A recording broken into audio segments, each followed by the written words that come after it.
Webcast. I'm Dean Graffilo, Director of the California Department of Consumer Affairs, affectionately known as DCA.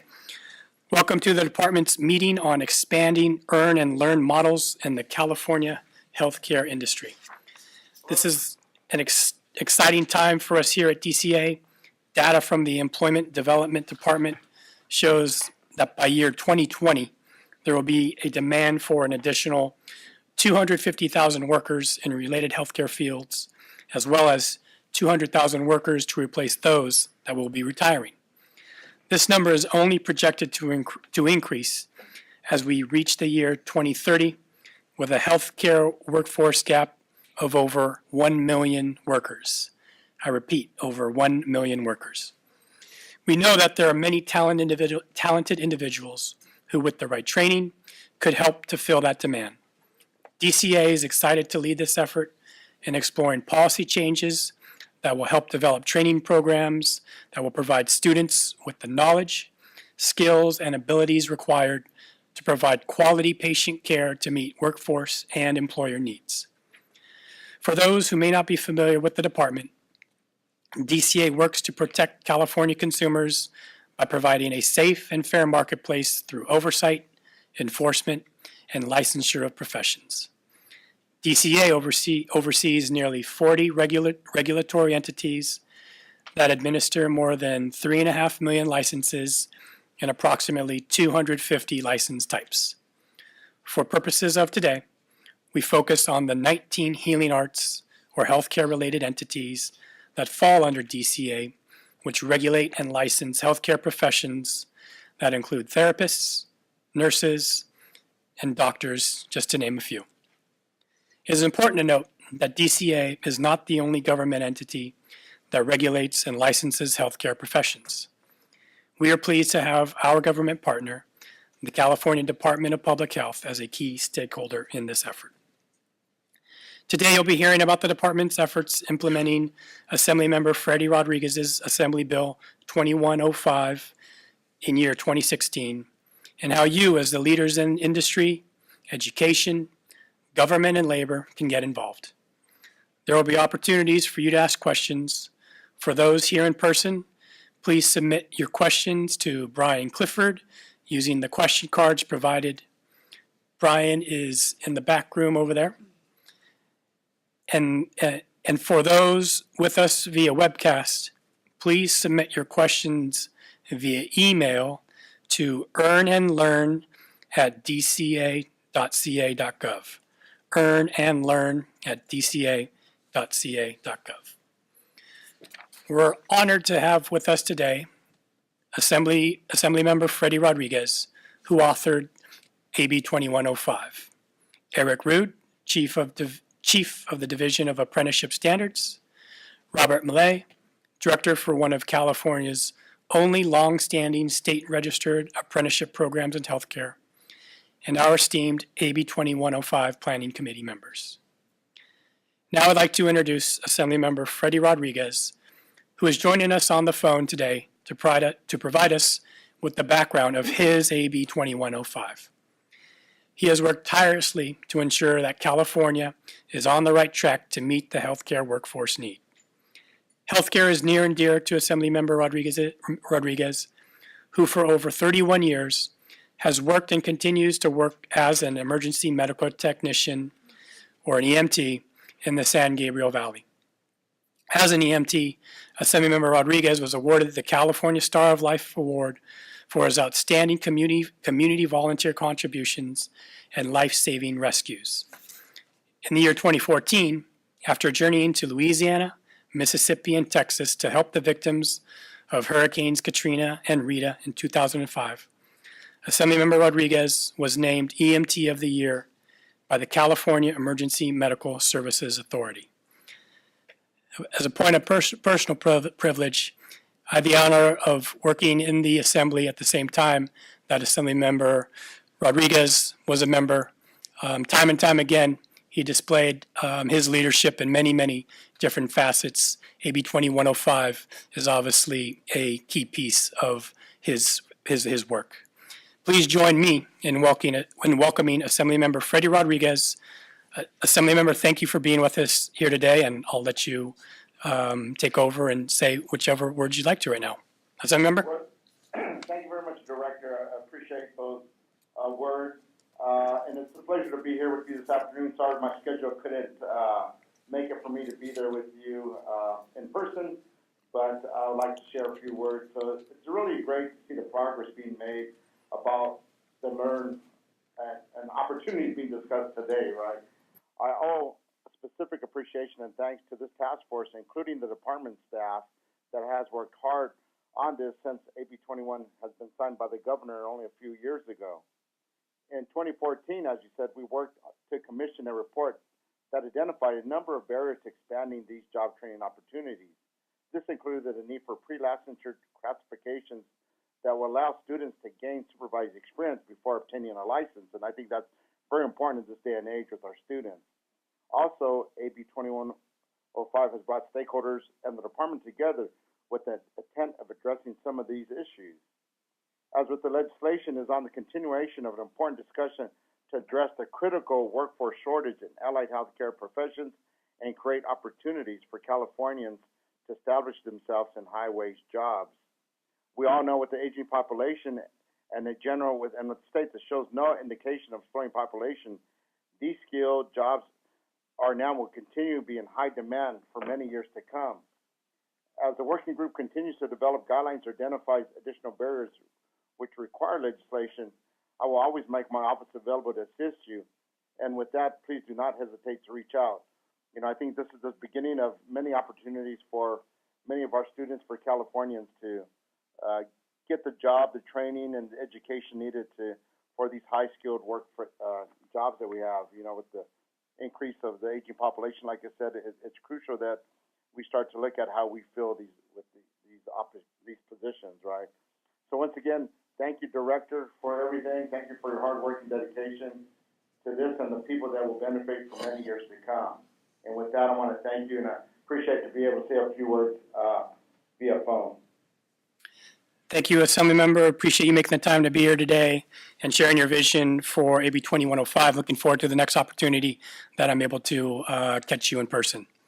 I'd now like to introduce Mr. Eric Root, Chief of the Division of Apprenticeship Standards at the California Department of Industrial Relations, who will be speaking about the Division of Apprenticeship Standards' role in helping to address the healthcare workforce shortage. Eric was recently appointed to the post of Chief by Governor Brown on August 17th. He worked with the Department of Industrial Relations since the year 2000 in various capacities, including Deputy Labor Commissioner, Chief of Public Works, Assistant Chief, and served as Acting Chief since year 2017. Please help me in welcoming and congratulating Eric on his recent appointment. Congratulations, Eric.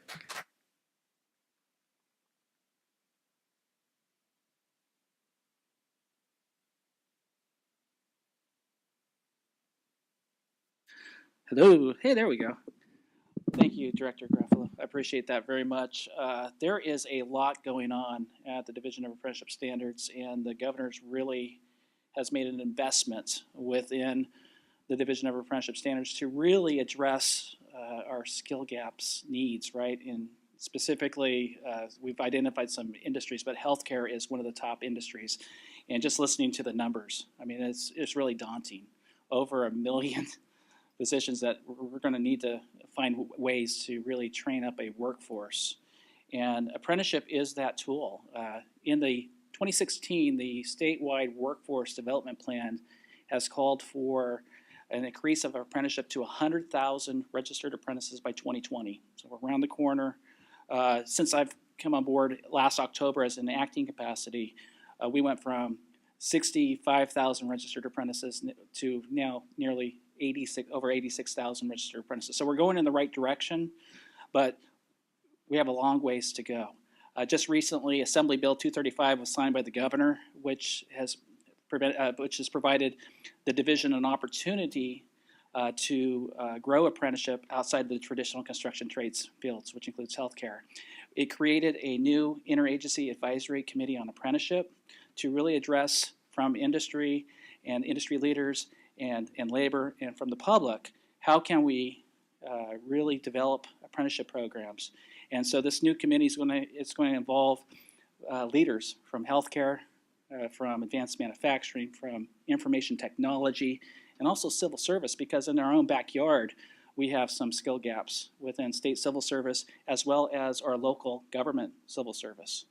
And so we're looking at, right now, I got an augmentation of $3.5 million to this year's budget to grow apprenticeship in these non-traditional areas.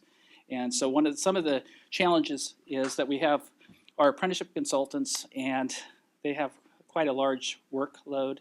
And so this is going to give us an ability to really get experts from a Division of Apprenticeship Standards perspective, and really try to make a difference in working with our partners, with the California Community Colleges Chancellor's Office and the various community colleges, as well as the California Department of Education. And AB-235 also created a registered pre-apprenticeship program that the Division of Apprenticeship Standards will actually register pre-apprenticeships that have linkages to state registered programs. And so this is an opportunity also for us to develop pipelines that will really can address some of the shortages, right, within specifically today, the healthcare industry. So we're putting together our leadership team as we speak. I'm actually doing more interviews tomorrow to hire a specialist that will be responsible in the healthcare and as well as information technology sectors. And I'm actually creating also a deputy chief level position that's higher than the existing position to really address how do we grow apprenticeship in these very important industries.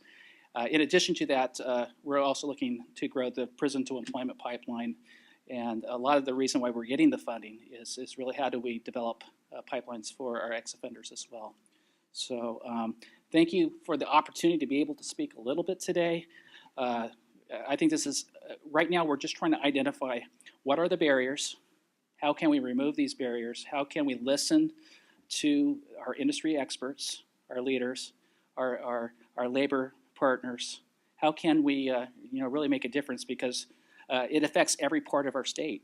And California is unique. We're the 5th largest economy in the world, and we have thousands of jobs that cannot be filled because we don't have the proper training. So I wouldn't call it necessarily a skills gap as much as it's a training gap. And I believe apprenticeship is that vehicle to be able to address these concerns. So again, thank you for the opportunity to speak today. Thank you. Thank you, Chief Rude, for all that information, insight, and having your division play a central role in this effort. Before I proceed on to agenda item number 2, I'd like to turn to the phones real quick. Didn't know if any additional folks have joined the call since we started. I know we have representatives from Assemblymember Rodriguez's office, himself included, and I know that John is on the line as of when we started, but if you have since joined, please announce yourself on the phone. Good afternoon, this is Christina X from the California Primary Care Association. Thank you, Christina. Anyone else? Hearing none, we'll proceed on to second agenda item, committee member introductions. I'm pleased to introduce the members of AB-2105's Planning Committee. Over the past 5 months, these individuals have given a significant amount of their time providing the department with technical assistance and guidance and leadership to assist with the overall implementation of AB-2105. They represent industry, education, government, and labor, and have been a part of these discussions for many, many years. The committee members will have an opportunity to talk about their organization's role in these situations, in these discussions, and the effort to address the healthcare workforce shortage. But I want to take a moment to recognize each planning committee member and thank them for their time, dedication, and commitment to the department and this effort. Annie Carney, Office of Statewide Health Planning and Department. Dr. Jeffrey Mrazek, John Cordova, and Brenda Fong, California Community College's Chancellor's Office. Kathy Martin, California Hospital Association. Christina Hicks, California Primary Care Association, who just announced is on the phone.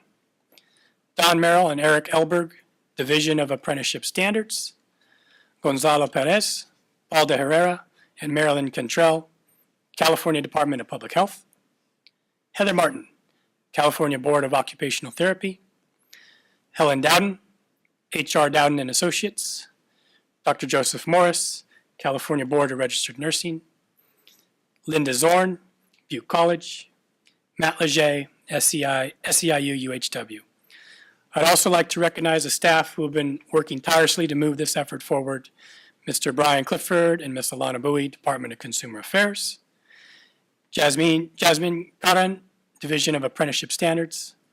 Thank you all for the wonderful work that you are doing and will continue to do to help us better understand why it is critical that representatives from each of these groups are present in these discussions. I'd like to ask for the committee members to introduce themselves and speak to their organization's role. We'll start to the furthest of my right and then end with those on the phone. So go ahead and take it, Ms. Zorn. We're going in reverse alphabetical order. Okay, thank you very much. My name is Linda Zorn. I'm the Executive Director of Economic and Workforce Development for Butte Glen Community College District, and I also serve as a Senior Advisor for Health Sector Workforce Development. I bring 25 years of experience in working with California Community College nursing and allied health programs to this committee. And I feel that with this background, I'm in a good position to help facilitate the development of some innovative solutions to the barriers we're identifying for earn and learn training programs within the California Community College system. So I look forward to working with the entire committee. I will be co-chairing the nursing subcommittee along with my colleague Annette Smith-Doring from Sutter Health. So thank you very much. I'm Dr. Joe Morris. I'm the Executive Officer of the California Board of Registered Nursing. I'm here to support the nursing efforts. I'm not going to display how many years I've been a nurse, but you can tell by the gray hair, it's been a few years. So I look forward to working with the committee and moving the efforts further along. My name's Don Merrill. I'm with the Division of Apprenticeship Standards. Our role is still to be defined, but we bring a lot of enthusiasm. Many of these subcommittees have to rein me and my staff in because we are just so thrilled to be a part of this. We'd like to acknowledge not only our chief, but the governor's push to help the earn and learn model be available to all citizens of California. Good afternoon. My name is Dr. Jeffrey Mrazek. I'm with the California Community College Chancellor's Office, and I have the joy of overseeing the nursing fund statewide. We have 115 community colleges, and we work in a regional approach through Doing What Matters Network and try to braid the other $1.2 billion of workforce money that we have. So we're excited to see Earn and Learn come in and help people with their social mobility, as that is our focus, and happy to be part of the board. Thanks. Hello, thanks for having me. My name is Gonzalo Perez. I'm the Chief of the Radiologic Health Branch. We are a program within the Center for Environmental Health at the California Department of Public Health. We regulate all uses of ionizing radiation, which includes all your X-ray machines, accelerators, and the radioactive materials that are used in hospitals side by side with nurses and doctors. And I'm happy to be here, and that's. Good afternoon. I'm Chris Schulz. I'm the Chief Deputy Director at the Department of Consumer Affairs and serve as kind of the executive sponsor of this effort. Good afternoon, Kathy Martin, California Hospital Association. The California Hospital Association represents over 400 hospitals and health systems throughout the state.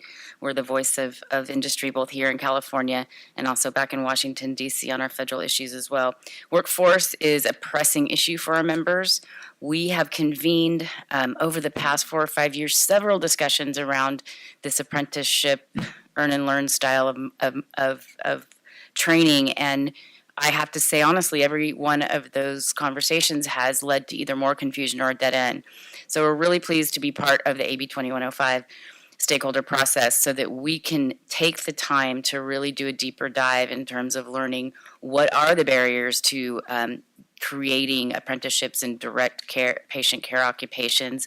What are the myths around those barriers, and how can we maybe work together with other partners in order to create better training opportunities, especially in allied health?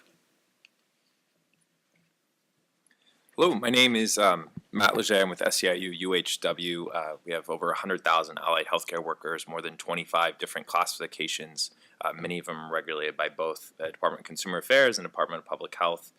For the last 5 years, I've been working on trying to expand Earn and Learn apprenticeship. So very similar to Kathy, really excited for this process so that we can sort through some of the barriers that we've been hitting. And before that, just as a personal note, I was a healthcare worker. I worked in a hospital and saw really the struggle that many people go through trying to become a healthcare worker. And, you know, I would love to think that we have a better way and appreciate that this process is really looking to see what barriers we can remove to try to create that. I'm Helen Roth Dowden, HR Dowden and Associates, but I come out of a union background. I started as a union organizer in a hospital during Brown's first administration, where I could see workers. We first did career ladders there where we could take people who are kitchen workers and move them up to tech classifications in a hospital. And I've been really blessed to be working in the last couple of years with SEIU Local 1000. In fact, I see Sarah McGinn in the audience and Ken Aniwano, who's here too, where we've done this a really amazing program where SEIU has taken LVNs making $45,000 and moved them into RN positions with our partner, the California Department of Corrections and Rehabilitation. And now those LVNs are making $93,000 a year and have really moved into middle-class occupations. And these are mainly minority and women workers. And this is the kind of vision that we really have of trying to make this possible. We know so many of people in lower income cannot afford to go back to school, and apprenticeship will allow them to do, as we're able to do, Earn and Learn with programs that the employer provides, and we're hoping to replicate this. And our other partner, I should say, is a community college, where we've been able to do this through grant funding. So I'm really pleased to be on this panel and to use my experience, my background's in public health, to really hopefully make a difference.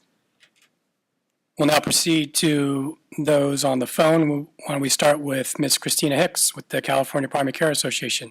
Christina? Great, thank you. This is Christina Hicks, the Deputy Director of Program Development and Evaluation at the California Primary Care Association. CPCA is the membership association representing community health centers and clinics across California, over 1,300 individual sites, serving approximately 6.5 million patients through about 20 million encounters.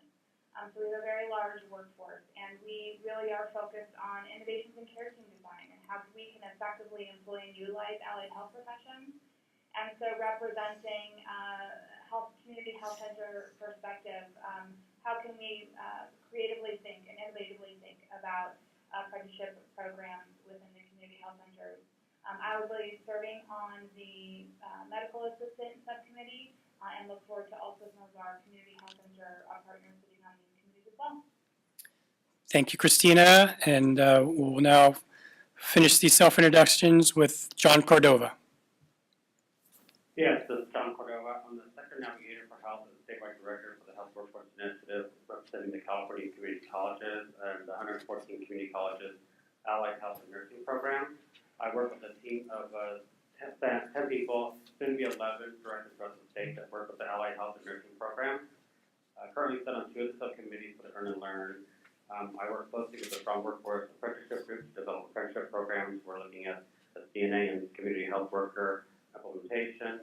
And I'm a nurse by trade, and I started my career in an Earn and Learn model as a CNA back in 1984. Great. Thank you, everybody. And now we are going to move along in the agenda to agenda item number 3.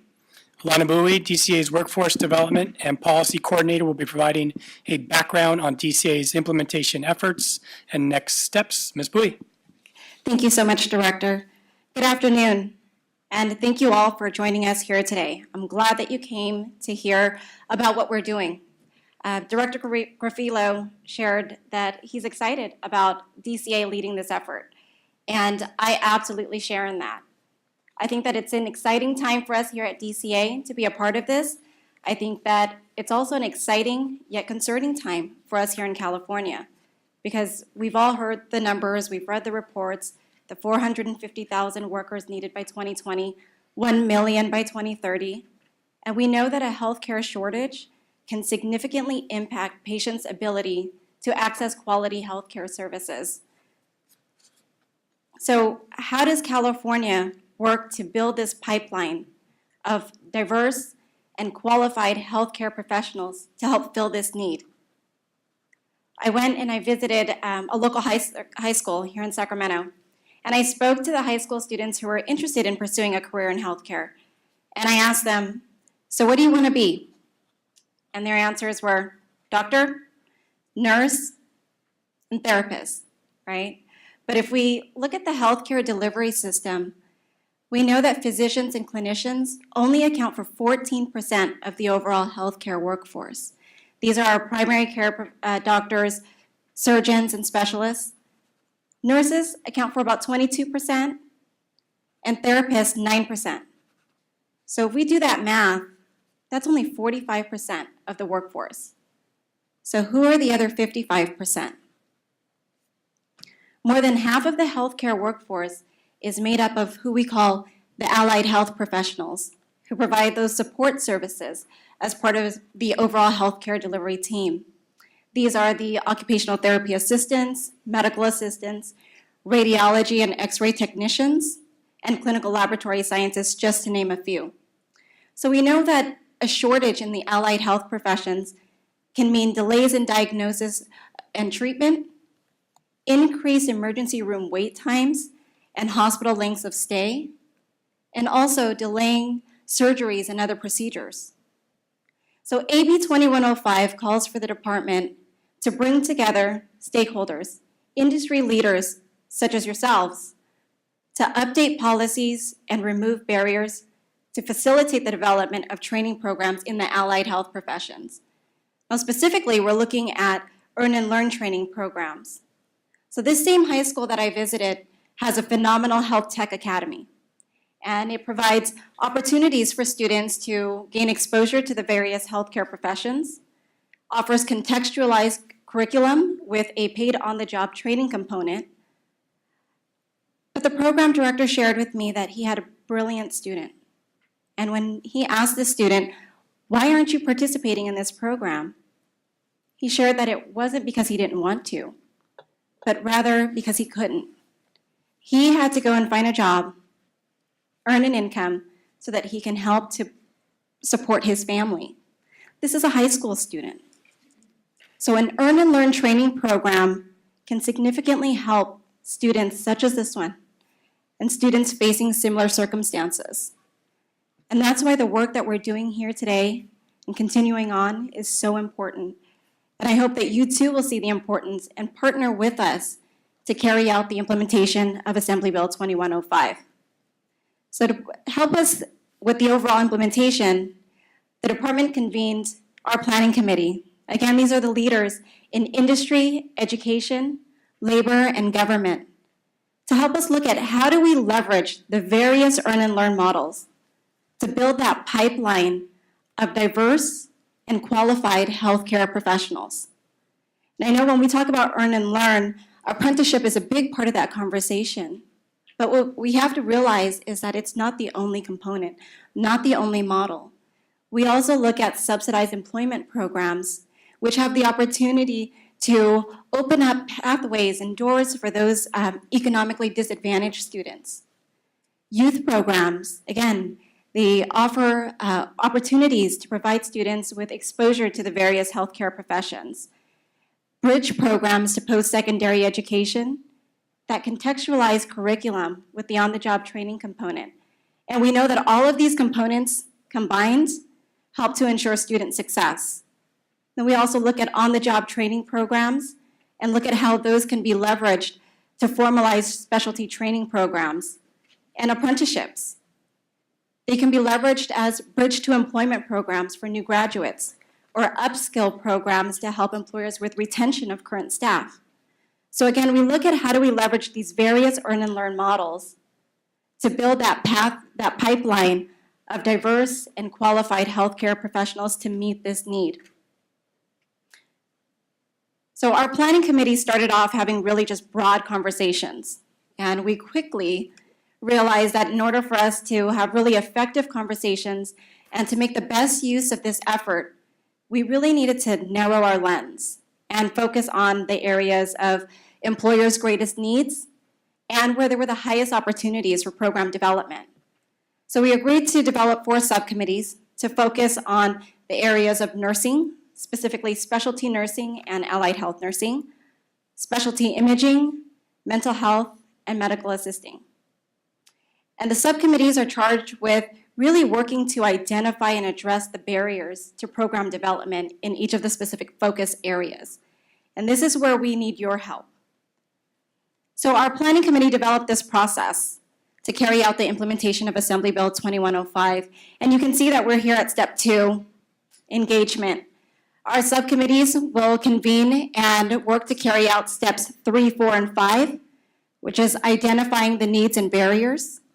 Step 4, developing those strategies and recommendations to overcome or remove those barriers. And then 5, planning the implementation of those strategies. They'll then report back to our planning committee members who will work to implement those strategies, and then we'll work to evaluate it. So we'll evaluate its progress, document the successes, and any additional barriers that come up. So to help facilitate the conversations, a rubric was developed and outlines just the key categories where barriers might lie. And I think we recognize that this isn't an all-encompassing list, but it's a good foundation for us to at least start the conversation. And I'll go into this in a little bit more detail because this is a key component of this effort. And the findings from the rubrics will be reported back to the legislature January 1 of 2020. So with that, go into each of the specific categories and share what we're looking to identify with each one. So statutory barriers lie within law. And in healthcare, those are typically found in the California Business and Professions Code, Health and Safety Code, also the Labor and Education Code. An example of a statutory barrier is the 2,000-hour requirement for on-the-job training hours, registered apprenticeship programs. And we know that many healthcare professions don't meet that 2,000-hour requirement. So that's a statutory barrier. We also look at regulatory barriers. And regulations are those rules or standards that are adopted by administrative agencies, such as our licensing programs. So an example of a regulatory barrier is in Title 22 of the California Code of Regulations.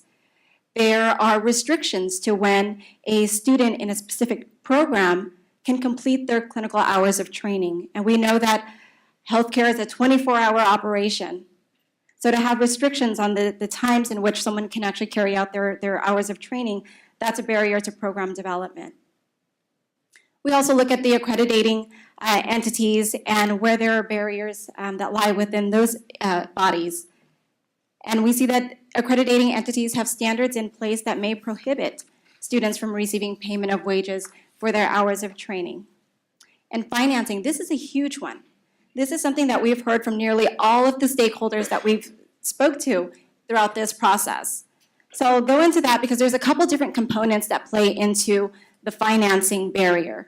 And so financing doesn't just refer to the economic implications to an employer for program development or to operate a program, but it also refers to the grants and monies available to employers, to educational institutions, and also to program participants. And then it also refers to tax incentives or other incentives that might be available to an employer or educational system for participating in programs such as an earn and learn model. Examples of this are with loss of support services. We've heard this from our stakeholders that students whose families receive some form of government assistance can potentially lose some of those services once they start to earn a wage. That's a barrier for program participation. And then on an employer end, we hear that the funding sources that are available aren't accessible to those not-for-profit hospitals or organizations. So those are examples of the financing barriers. Then we also look at the cultural barriers.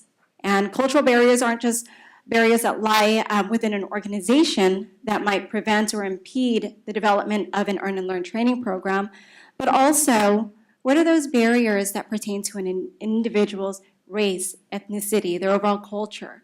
We hear from our K-12 partners that it's incredibly difficult to attract minority male students to participate in these programs.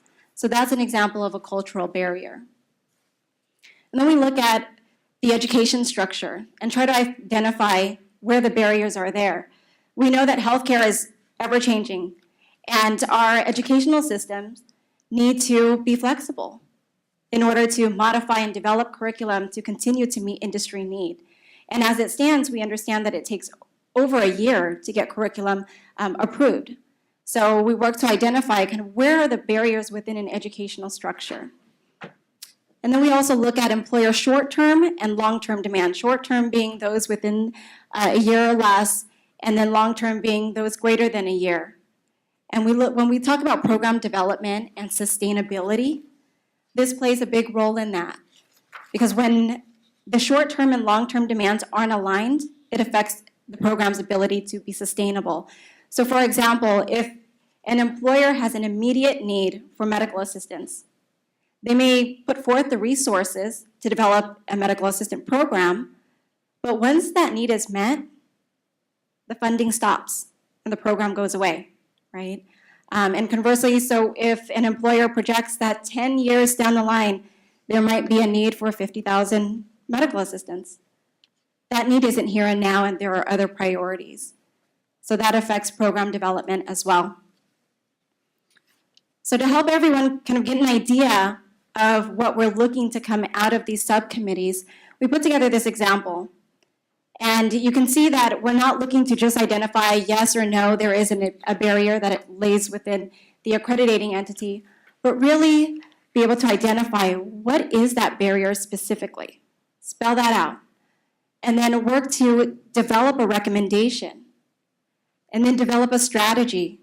And then plan the implementation of that strategy. So call someone to task to carry out specific steps to remove or address that barrier, and then identify those key stakeholders that need to be present as a part of that conversation. And then our planning committee will come in and implement those strategies, and again, work to evaluate its progress, document its success, and document any additional barriers that might come up.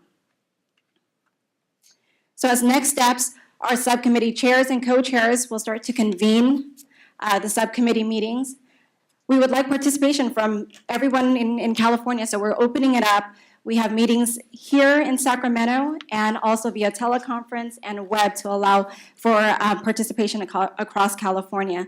The meeting information will be posted on DCA's Earn and Learn webpage. So thank you to those of you who have already signed up to participate. For those of you who have yet to sign up who are interested, please reach out to me at earnandlearn@dca.ca.gov. And our time together is very limited. So our report is due back to the legislature January 1 of 2020.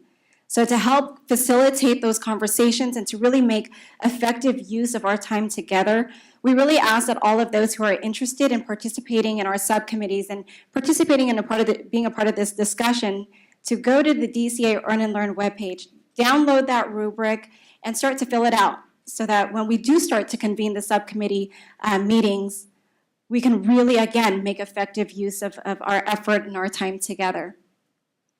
Again, desired outcomes, complete that rubric. It's a key component because, again, we're reporting that back to the legislature, January 1 of 2020. And in looking at maximizing the value of this effort, because having industry leaders together like this is so critical in moving the needle in this, we look at if we were able to address all of the barriers identified. Let's then talk about what an ideal program would look like. What are the key components necessary for a model? and then look at identifying those career pathways, building bridge programs with our K-12 partners, and identifying the necessary support systems that need to be in place to ensure that a program is sustainable and successful. So again, my name is Alena Bowie, Workforce Development and Policy Coordinator for the California Department of Consumer Affairs. If you have any questions or comments, please feel free to reach out to me. But again, I do thank you for being here and being a part of this discussion. Thank you, Alana. If we could all give a round of applause for Alana. It's very apparent. Her passion for this is evident, and you can see it manifest in the quality of work that she has done up to this point. And again, I know that it will continue. Thank you so much, Alana. And on that note, Mr. Brian Clifford has also been working tirelessly on this effort as well. It goes without saying that they both have my full support and confidence as we proceed in this endeavor. We are going to now proceed to agenda item number 4, specifically questions relevant to the information covered so far. Given our short time together today, questions that we are not able to get today will be addressed via email. I'll now turn it over to Mr. Brian Clifford to pose questions to the committee. Thank you, Director. We do have a few questions. The first question is, I cannot commit to participating in a subcommittee, but have experiences with barriers that I'd like to share. Can I send them to the subcommittee chairs? I can go ahead and take that one. Absolutely. We'd love to hear from anyone who has any insight or experiences to share. So even if you can't commit to a subcommittee, please fill out that rubric. Reach out to me. You can reach me at earnandlearn@dca.ca.gov. Great, thank you, Alana. There are the 4 focus areas that this project's focusing on. Are those based on employer short-term or long-term demands? I'll go ahead and take this one, Brian. So for those of you on the phone, this is Kathy with the California Hospital Association. So, the planning committee, as Alana alluded to in her opening remarks, in the very beginning realized this was a huge opportunity in many occupations that were in demand, but we couldn't do everything. So we really, so the answer is both.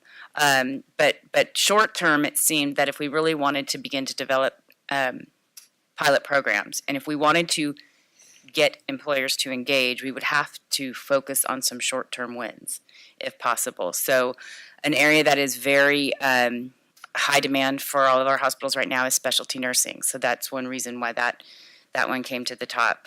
Specialty imaging is also another one. Will these be long-term? Could be, especially with the aging workforce.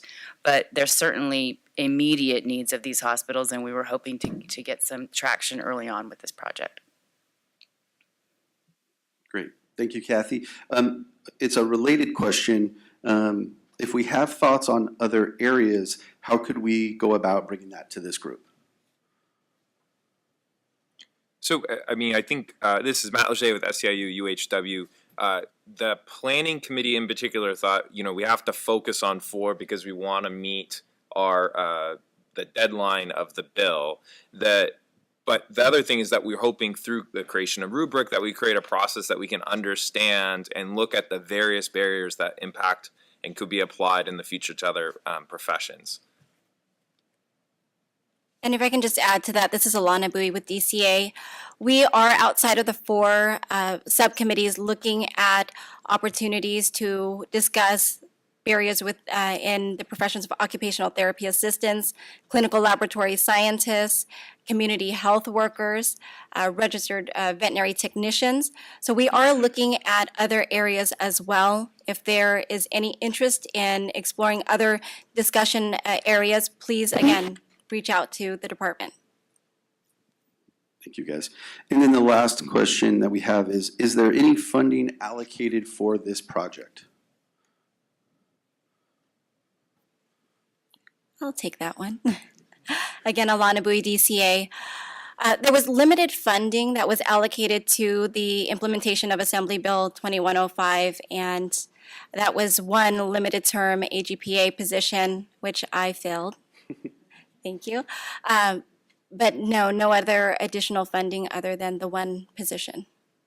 And I'd just like to add, I think there's a lot of resources though being devoted to this, so we really appreciate everyone that's involved. So, and that was the final question. Thank you for your questions. Again, if we were unable to get to your question today, we'll do our best to address them via email. If you happen to think of a question later, please reach out to Ms. Bowie, who will work to answer any additional questions. We can now proceed to agenda item number 5. To help put all the information that you've heard into context, I'd like to introduce Robert Millay, Professor and Director of the Psychiatric Technicians Program at Napa Valley College. As I mentioned early on, Robert heads California's only long-standing state-registered apprenticeship program. Robert, welcome and thank you for being here today.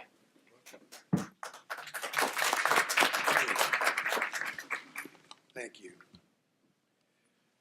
You know, when I was approached to share my experiences with our Fast Track program, our Fast Track Psychiatric Technician program, because other healthcare fields wanted to try similar earn and learn programs, I had to think back 17 years ago when we first started.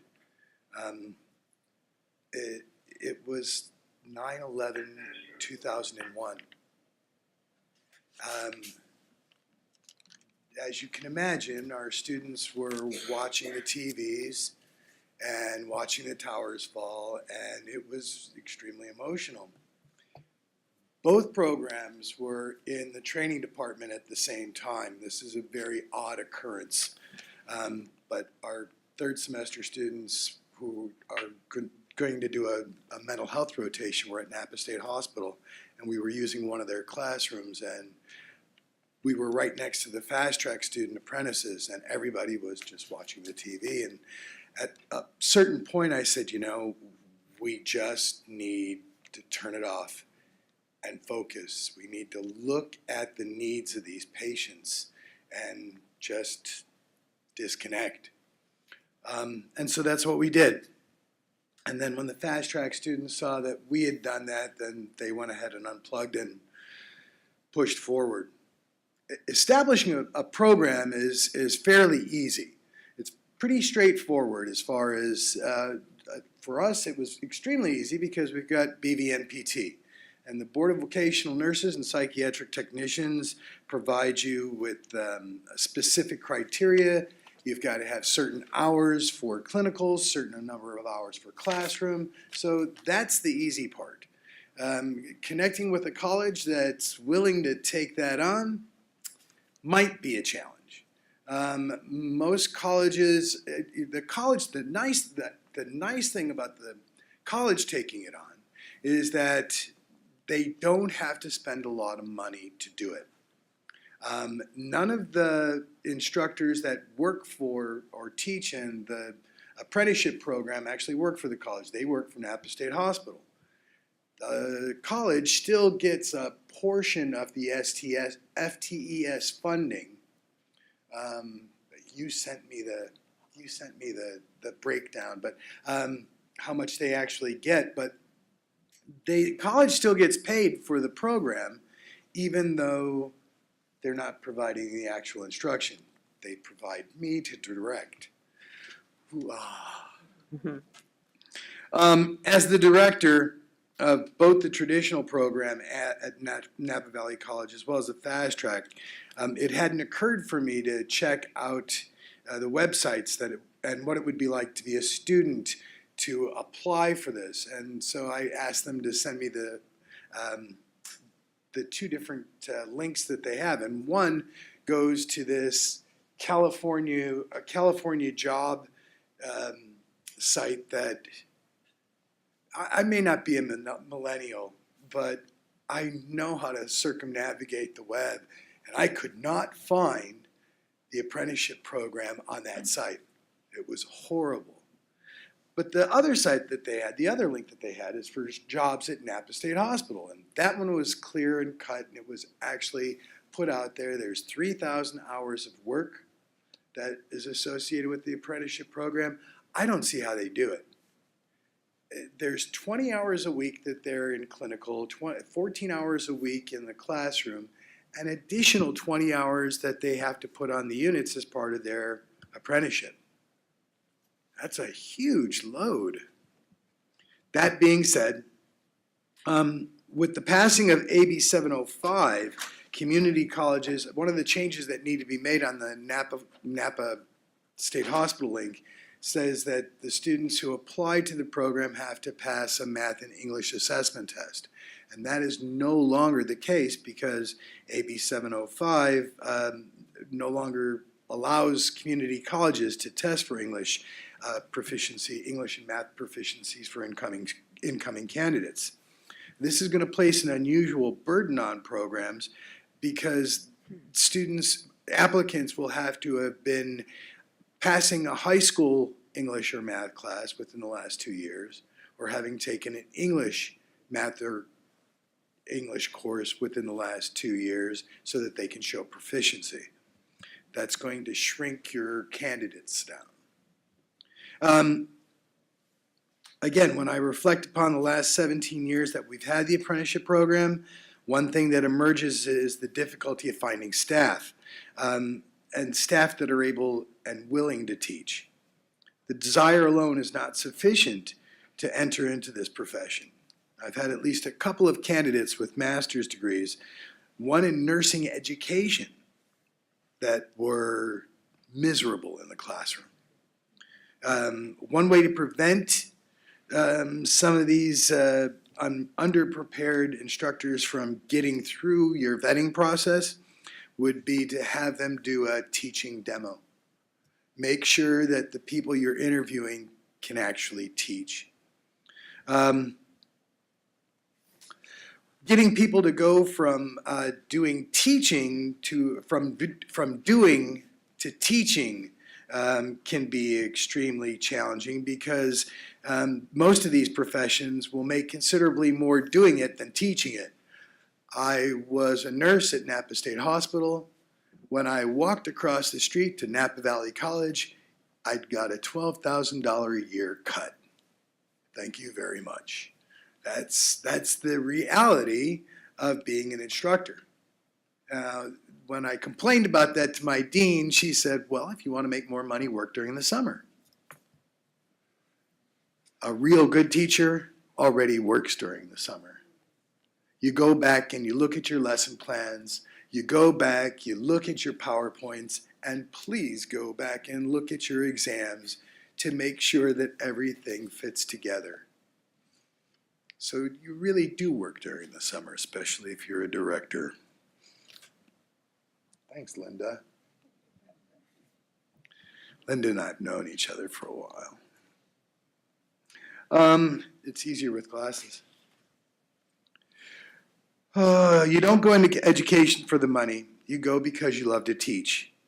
It may not require a passion, but it sure helps your students when you're passionate about what you do.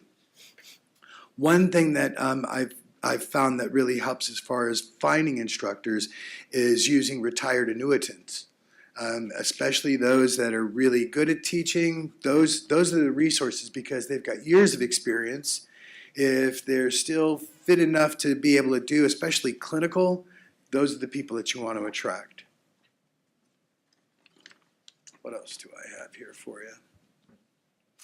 Please ensure that you have dedicated people to teach the program you're interested in starting and not use people who have other duties, whether it's teaching or otherwise.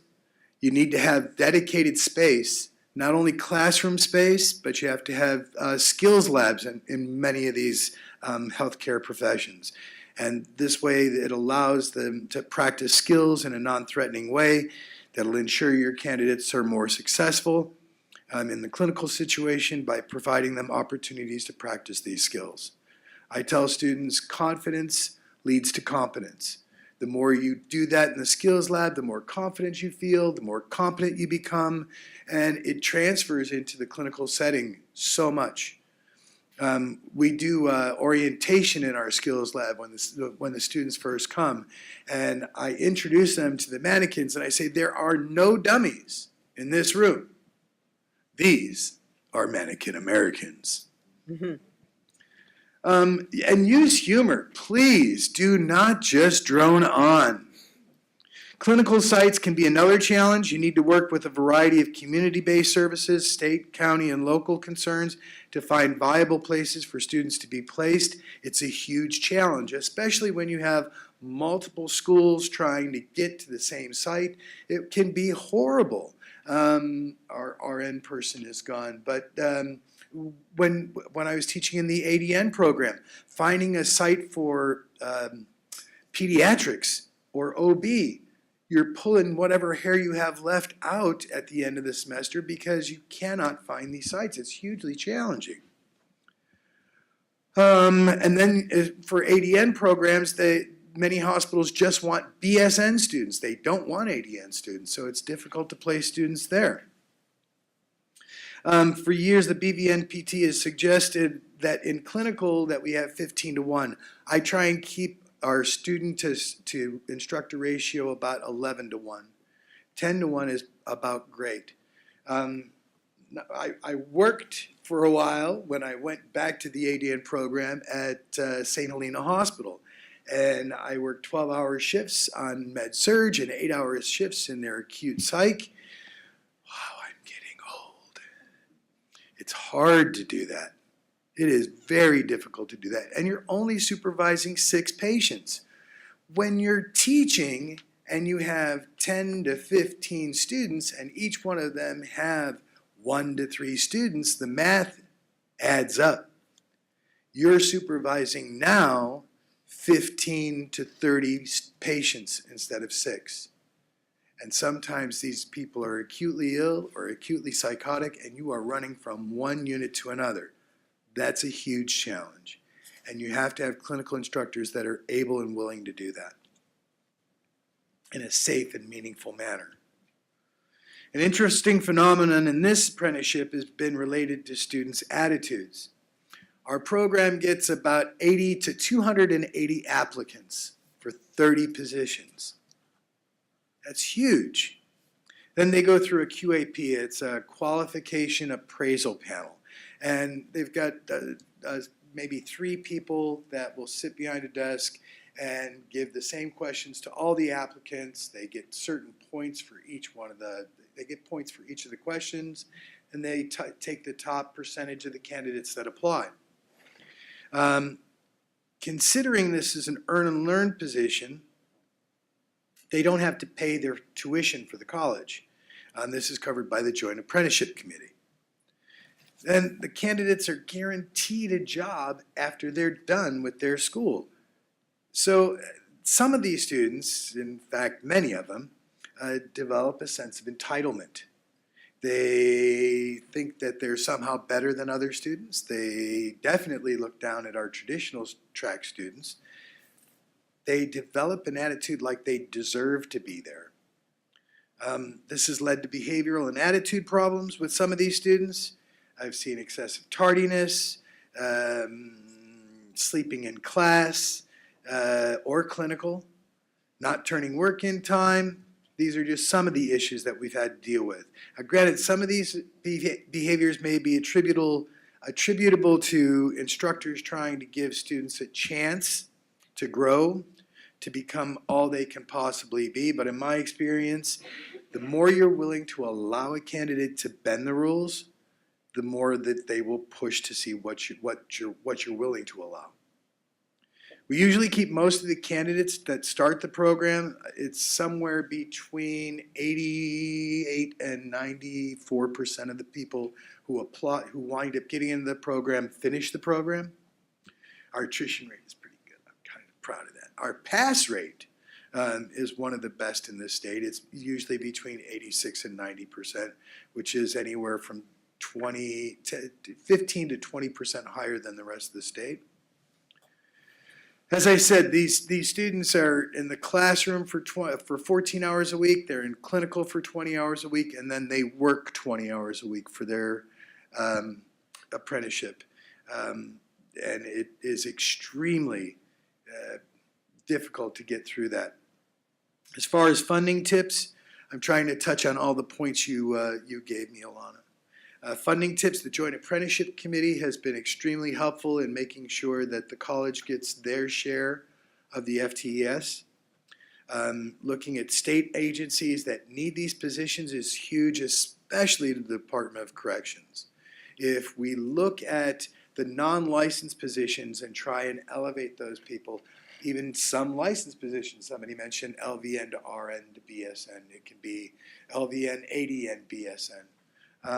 If we're looking at lab technicians, to elevate lab technicians, especially those that are already working in the prison system, would be a huge, huge way to be able to get some licenses into that system.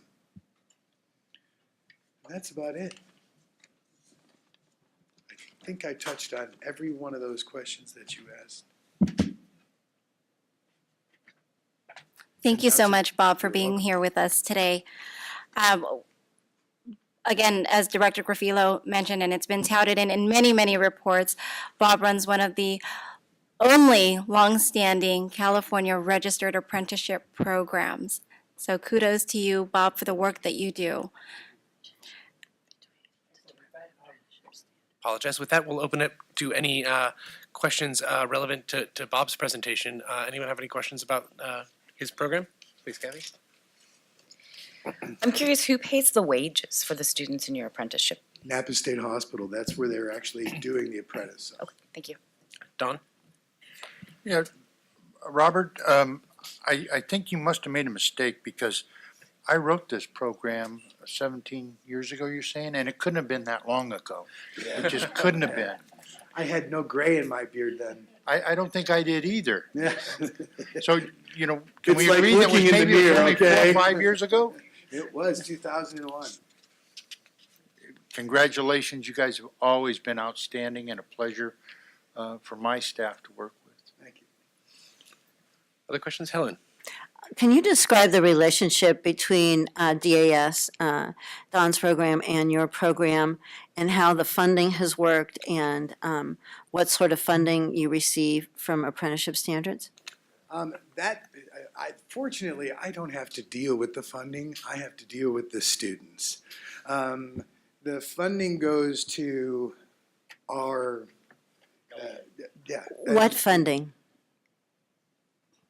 the funding from the Joint Apprenticeship Committee that covers their part of the program. So they're paying for the instructors, they're paying for part of the instruction and for the skills labs and some. So where does that FTEs. money come from, Don? So if I may, related supplemental instruction funds are paid to the local education agency, which is the community college. The community college takes their fees out of that and then gives that bulk of the money to the apprenticeship committee. That apprenticeship committee then disperses that money to pay for the instructors, to pay for the director, for all of the cost. And if I remember right, they had enough surplus that they were able to actually build a dedicated training center on the Napa school grounds with their excess funding, I shouldn't say excess funding, with the remaining funding that they had after paying all their costs.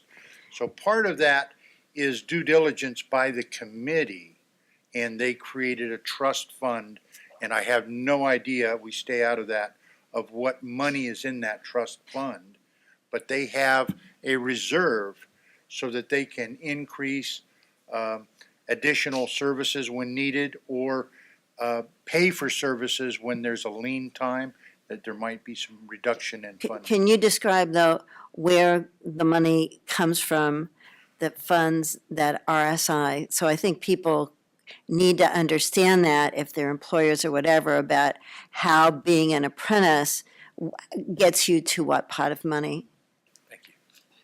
How does the money get in your pot to be distributed? Is That's what we're right. trying to figure out. It's not our pot, it is Okay, the Chancellor's office. Okay, Okay, that's so it's what the I'm- community college, it used to be both the community college and adult education, now it's in one pot. I believe they're roughly $35 million a year that is in the budget for related supplemental instruction funding.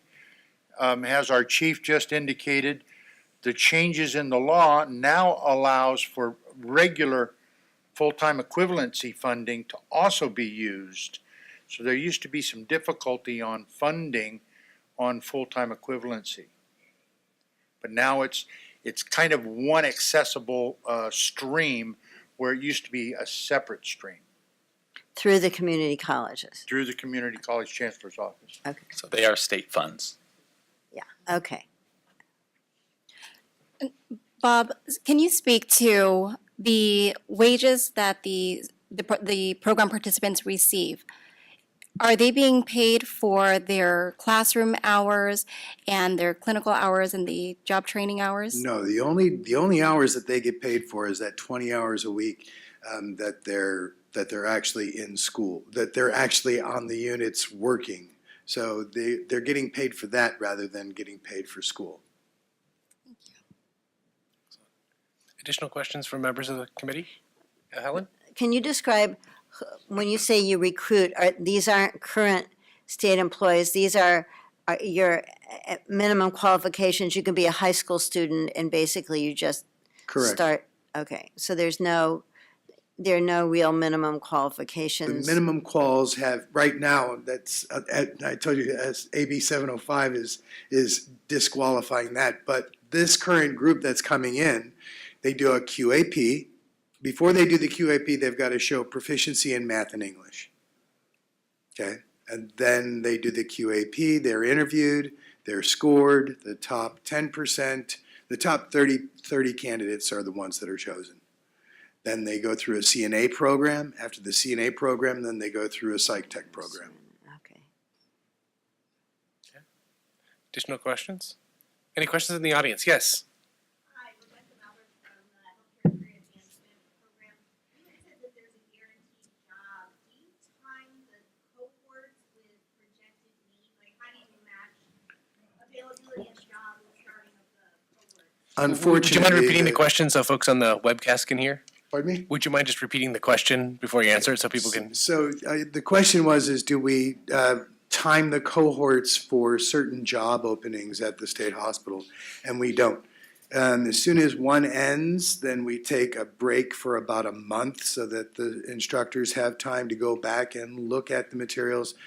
Kind of like what I was talking about earlier as far as in the summertime, what you should be doing. A good instructor will go back and look at their PowerPoints, look at their lesson plans, and look at their exams. They get that month break before they start to go through the process of hiring another round. They call this the fast track, but it's really not any faster than the traditional program. The difference is they don't get a summer break. So there's really, it takes about, from beginning to end, it takes about 2 years to get through the apprenticeship, right?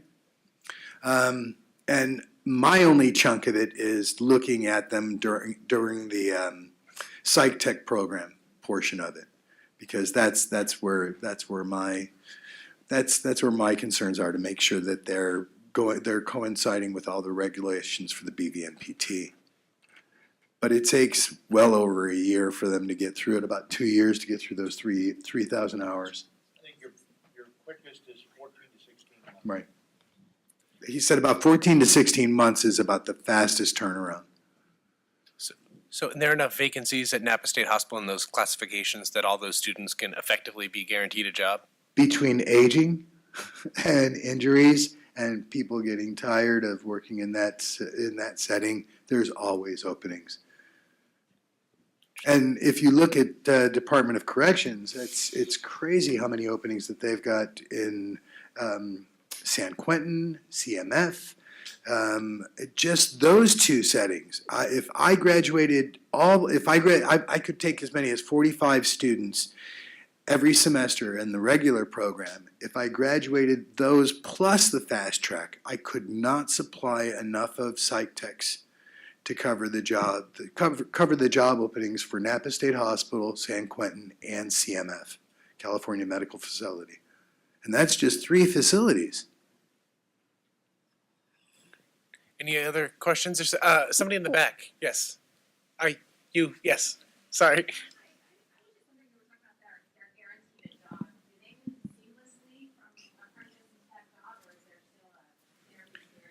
The question was whether or not the person has to interview after they've finished the apprenticeship, and what about the guaranteed job?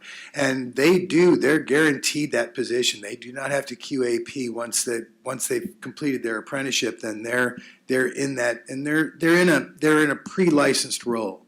So once they pass their licensure, then they QAP, because that's just to standardize the hiring process. Yes, here in the second row. I just had Jay Hurd for the California Acupuncture Board. I just had a simple question. How does an entity become a registered apprenticeship program? I'll defer. You got to be really, really nice to my boss. We assign staff to help a program develop what we call a standard. So that standard is what that industry calls for to meet that minimum requirements. And that's a combination of related and supplemental instruction, classroom work, and on-the-job training hours, and that can include, like this program, clinical hours. Once that standard is developed and agreed to by the program sponsor, then it goes to our chief, and our chief usually signs those standards. Sometimes there's some challenges that we have to go back and adjust things to make them fit. But once the chief signs those standards, they become, in fact, a registered state-approved apprentice program. I just thought of a question, Bob. I know that you meet around the state with your colleagues at other psych tech programs. Has there been discussion, or why hasn't there been more psych tech programs becoming involved in the apprenticeship model? A lack of clinical agencies, lack of instructors, because if you were going to develop another program, then you're going to need more clinical sites, you're going to need more, and it's extremely challenging. An add-on question to that would be, you seem to have a really good partnership with Napa State Hospital, and don't other psych tech programs have that same relationship? And wouldn't those state hospitals be interested in the apprenticeship program potentially? Absolutely, but what happens is then they wind up, what could potentially happen is that you've got two programs that are vying for positions at the same state hospital. And if I've got, let's pick one, Patton. So if Patton State Hospital decided to start a fast track program, an apprenticeship program, then whatever college, or whatever community college is already training psych techs for Patton aren't going to be able to find as many jobs. I don't know what the job positions are like down in Southern California insofar as Department of Corrections, but there are not a lot of people who want to work in the Department of Corrections. It's not as laudable as working for a state hospital. It's a different milieu. Right, and if I could just add to that, Linda and Bob, after the conversations that Bob and I have had, we thought it was extremely valuable to this effort to include psychiatric technicians as one of our kind of off-site focus areas, to look at what are the opportunities for replicating the program or expanding the program, and where are the barriers with that, and how do we address those barriers. And so with that, we do have a couple of questions. Oh, Damon, did you want to?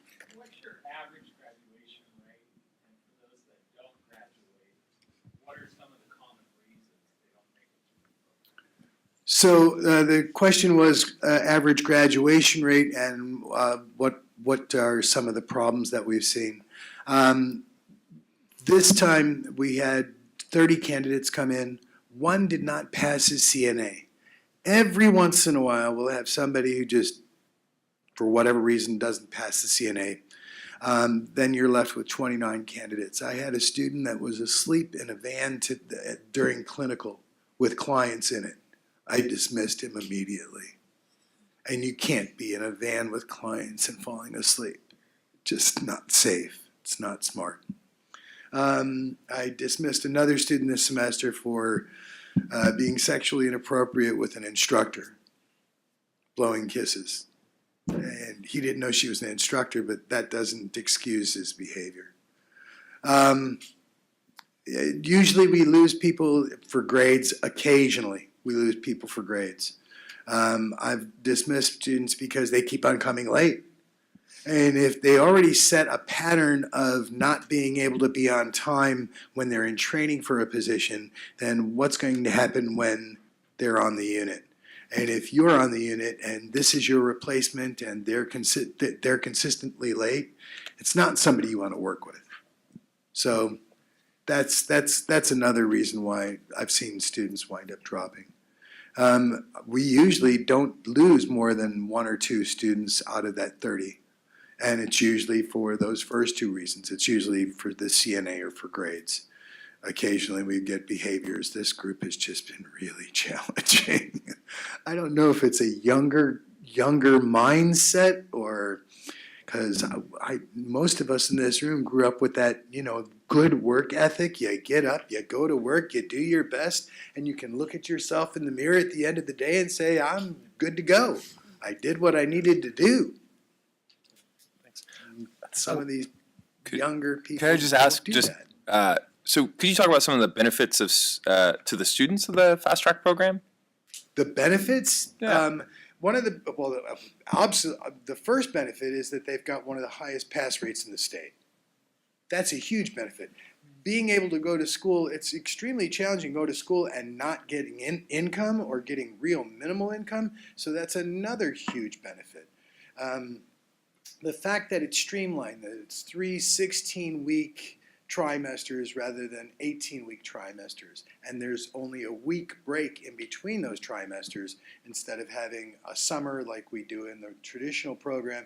You get a summer to just forget about everything you learned, whatever the first semester was behind you or the first 2 semesters. So there's that advantage. But the simple fact that you're not starving while you're not a starving student while you're going to school and you're guaranteed a job, yeah, that's a pretty good thing. And just like as one follow-up question, what's the sort of debt that people tend to graduate from the program?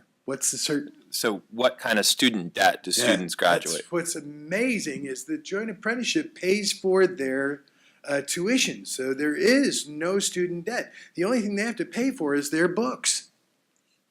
So that's huge.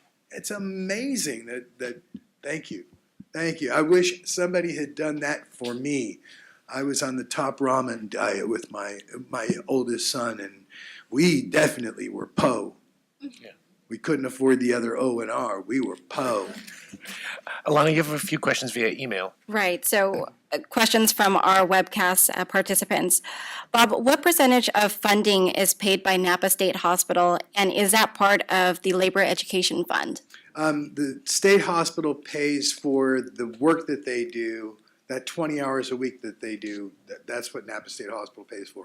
Napa State Hospital also pays for the instruction. What's left over from when we get our portion of the FTS, when the college gets their portion of the FTS, then the rest of that funding will go towards materials like the skills lab, for learning materials, for new equipment so that you can, talk with my hands, so that you can update your equipment and have a really good skills lab. Perfect. Thank you for that. We have one last question. Is how do you address, or how do we address, the imbalance between market rates and community college among instructor salaries? You just make me shake my head. Yeah, it's really hard. You don't go into teaching unless you love it, and there's a burden of teaching that you are not going to get paid as much as you would if you were actually doing it. I don't care if you're a nurse or most professions, especially at the community college level, you're just not going to get paid as much as you would if you were doing it. So if you go into it, you have to go into it because you really love teaching. And I've been doing it for over 20 years, so I must love it.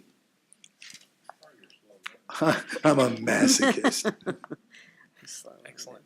We just wanted to reinforce that if there are any additional questions, feel free to reach out to Ms. Bowie at earnandlearn@dca.ca.gov with any additional questions, and we can get those answered.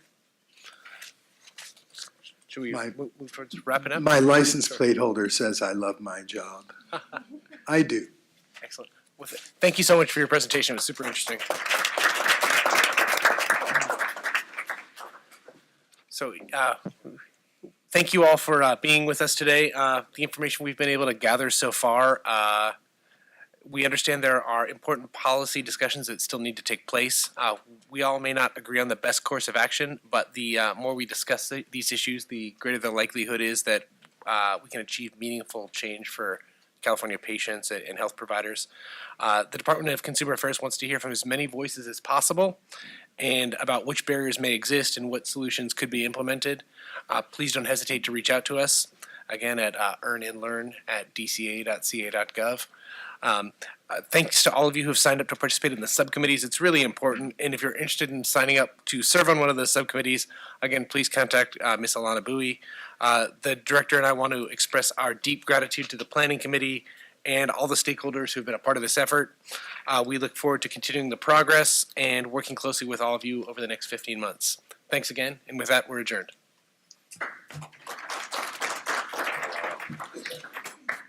Good.